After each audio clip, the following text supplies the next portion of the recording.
Good morning, second grade.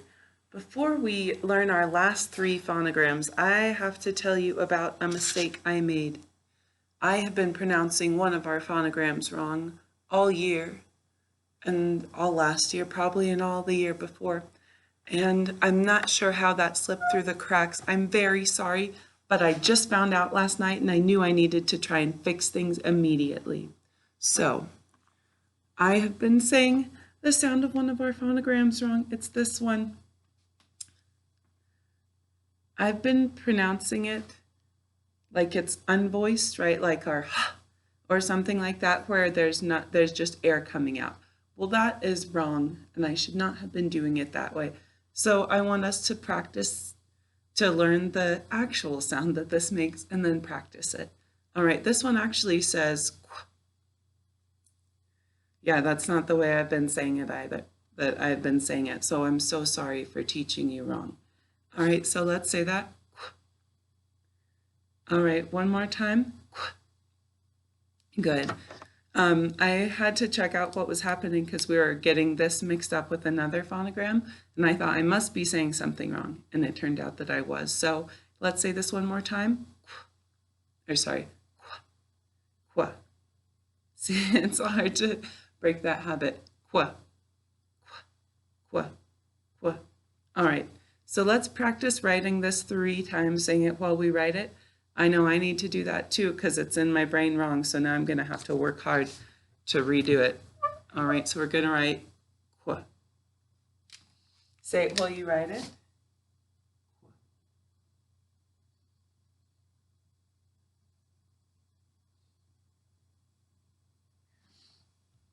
All right, check your work.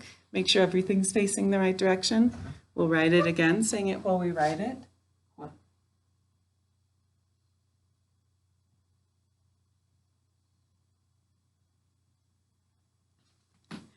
All right, and one more time.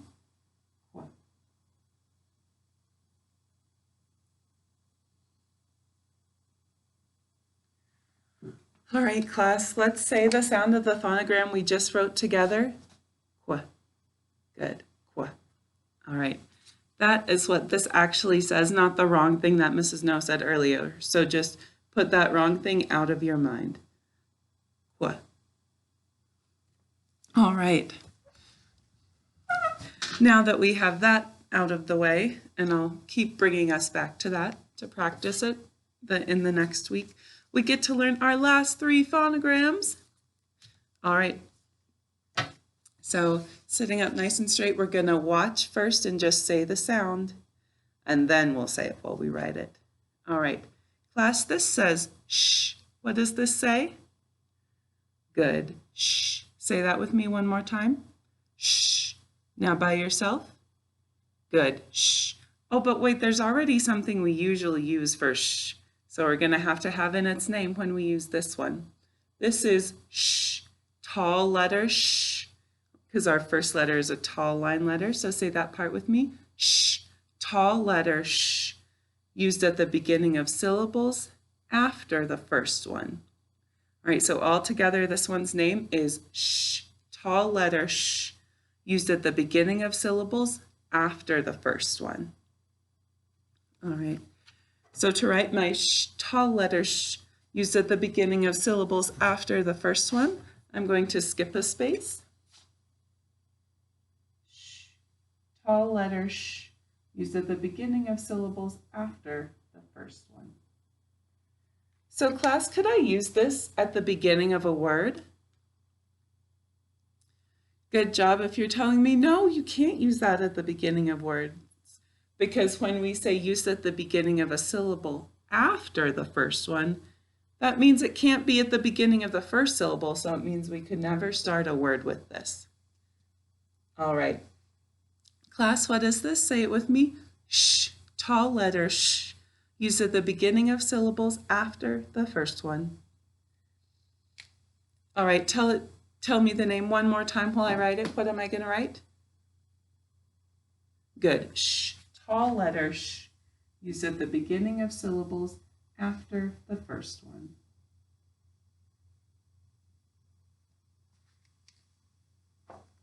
All right, get ready to write your sh, tall letter sh, used at the beginning of syllables after the first one. What are you going to write? I'll say it with you so you can remember the rule. Sh, tall letter sh, used at the beginning of syllables after the first one. All right, say it while you write it. Make sure you underline and make sure it looks like mine.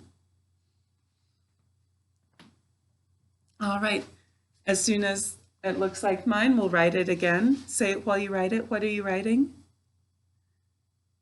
Good. Sh, tall letter sh, used at the beginning of syllables after the first one.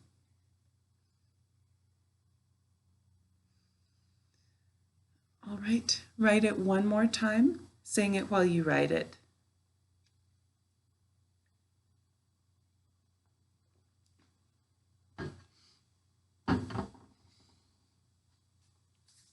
All right, class, what did you just write?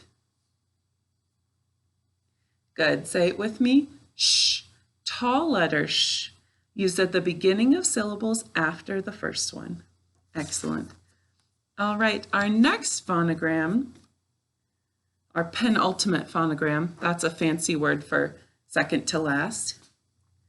This is our penultimate phonogram. This says sh, zh. So this one has two sounds. Say them with me. Sh, zh. Good. One more time. Sh, zh. Good. And now by yourself. Good. Sh, zh. So this one is sh, zh, used at the beginning of syllables after the first one. Say that with me. Sh, zh, used at the beginning of syllables after the first one. All right, one more time. Sh, zh, used at the beginning of syllables after the first one. All right, so to write that, I'm going to skip a space.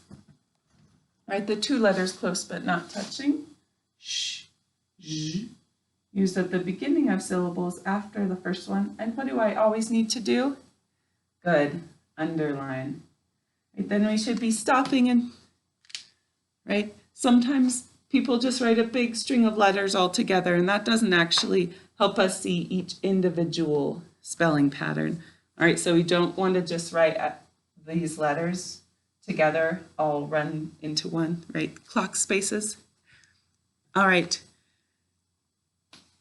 Let's say the sound or the sounds and the name of this phonogram one more time. It's sh, zh, used at the beginning of syllables after the first one.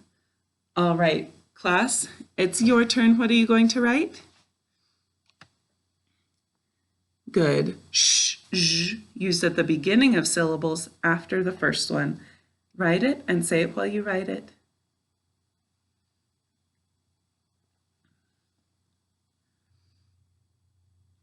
All right, make sure it looks like this.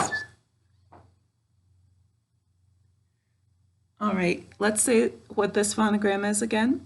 Sh, zh, used at the beginning of syllables after the first one. Excellent.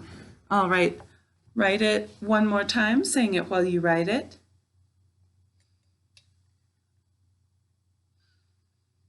Good, and one more time.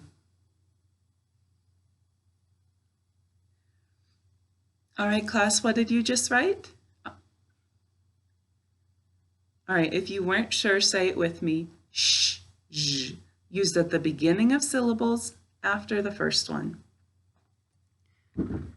All right, our last phonogram is this. This also says sh. Class, what does this say? Good, it says sh. All right, one more time. What does this say? Good, sh. We call this one sh, short letter sh, because this letter is short as opposed to our tall letter sh. So this is sh, short letter sh, used at the beginning of syllables after the first one. All right, say that with me. Sh, short letter sh, used at the beginning of syllables after the first one. One more time. Sh, short letter sh, used at the beginning of syllables after the first one. All right, what is this? Excellent. All right, to write my short letter sh used at the beginning of syllables after the first one, I write my first letter, close but not touching is my second letter, and underline short letter sh used at the beginning of syllables after the first one. All right, I want to write it one more time. Tell me what I need to write. Good. Sh, short letter sh, used at the beginning of syllables after the first one. Sh, short letter sh, used at the beginning of syllables after the first one. All right, it's your turn. Get ready to write. What are you going to write? Excellent. Sh, short letter sh, used at the beginning of syllables after the first one. Write it and say it while you write it.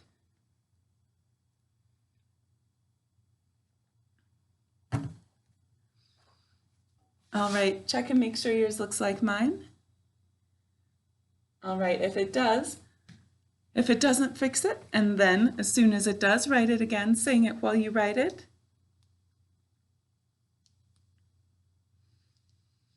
Good, and one more time, say it while you write it.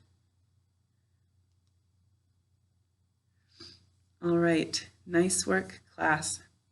That is our last phonogram. We know all 72 regular English phonograms or spelling patterns now. There are a couple more that we'll learn that we use very rarely. We'll just learn those as they come up in a word. So this is the 72 phonograms. So let's practice, or let's review a few of them.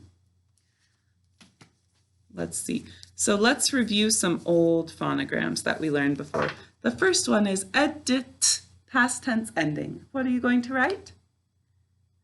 Excellent. Edit, past tense ending. Write it and say it while you write it.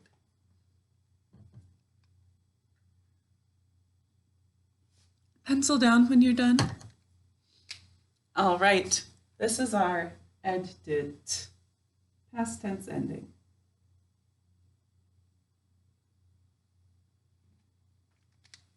So if you didn't have that, write it. Say it while you write it. 3 times would probably be a good idea. All right, the next one is aw, that we do use at the end of English words. What are you going to write? Good, aw, that we do use at the end of English words. Write it and say it while you write it.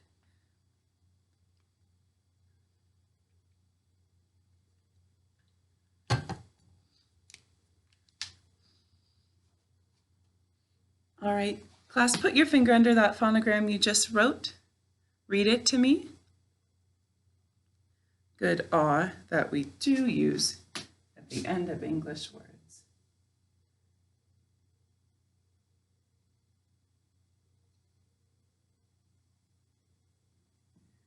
All right, if you didn't have that, write it in. Say it while you write it. All right. The next one is n, 2-letter n, used both at the beginning and the end of a base word. What are you going to write, class? Good, n, 2-letter n, used both at the beginning and the end of a base word.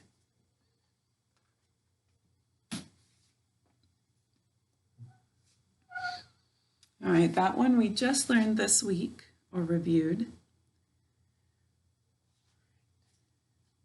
So if you didn't get it, we'll write it 3 times, saying it while we write it. This is our n, 2-letter n, used both at the beginning and the end of a base word. If you didn't have it, write it 3 times, say it while you write it. All right, the next one is oo, oo. What are you going to write? Good, oo, oo. Write it and say it while you write it.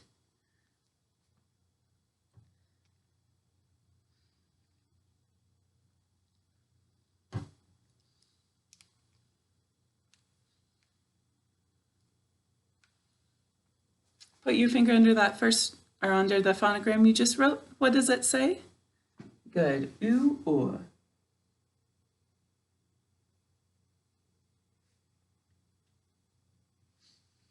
All right, the last phonogram. This is the reason I had to go look up the way I was pronouncing this one. My qu was I was pronouncing it wrong, so people were getting mixed up between that one and this one. So now that I've fixed my pronunciation, hopefully we won't get them mixed up anymore. The next one is all right, write that and say it while you write it.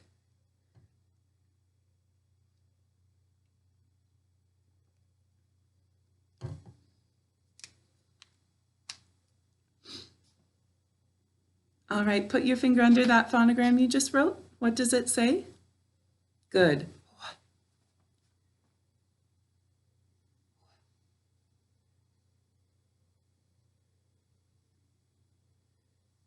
So now that I'm saying qu correctly, I know we're not going to get these two mixed up anymore. So I'm sorry if you were getting them mixed up because I was saying one wrong, but that problem is in the past. All right, nice work, second grade. I'll see you in the next video.